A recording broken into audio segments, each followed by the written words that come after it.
So let's set up our playfield. The playfield for our game will be very simple. We will place walls around the edges to keep our player game object from falling off, and we will create and place a set of collectible objects for our player to pick up. First, let's create a new game object and rename it Walls. This will be an organizing parent game object for our wall objects. Let's look at the organization of our hierarchy. Organization in our projects and our hierarchy are very important. We need to understand that organization at a glance. We organize our projects using folders or directories created by our operating system. We add these to our project using the Project View's Create menu. We organize our hierarchies by using game objects. In our scene, game objects can hold other game objects. Don't be afraid to use an empty game object as a directory or folder in the hierarchy. Reset this game object to origin, and this step is important. We want the transforms of all of our container game objects to be at origin before we use them. Now we will build our walls. Let's start by creating a new cube to be our first wall. Rename this West Wall. Reset this game object to origin. Now parent West Wall to our Walls game object. Let's focus our Scene View camera to our wall object.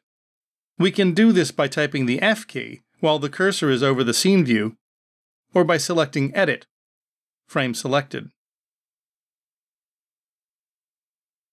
We need to change the size of the cube to fit one side of our play area.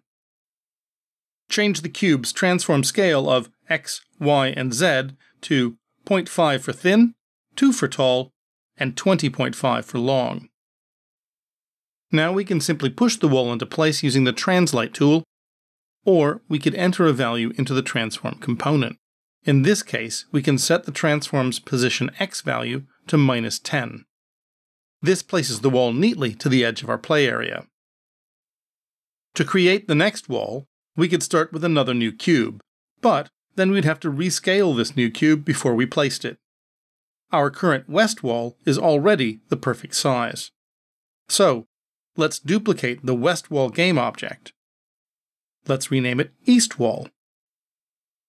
To place the wall, simply remove the negative sign and it pops into place on the east side of our game area.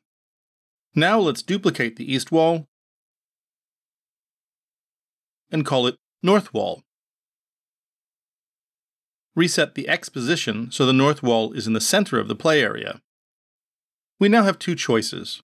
We can rotate the wall by 90 degrees, or, as this is a cuboid, we can rescale the wall to 20.5 in the X and 0.5 in the Z. Now it's scaled correctly for its orientation as the north wall.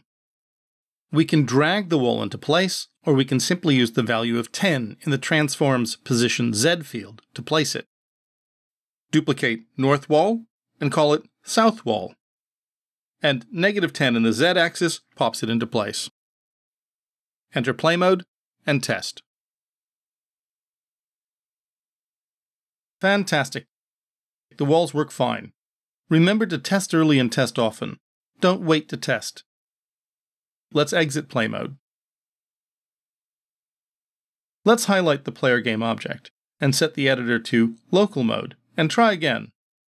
Note how in local mode we can see the transform rotate. Let's exit play mode.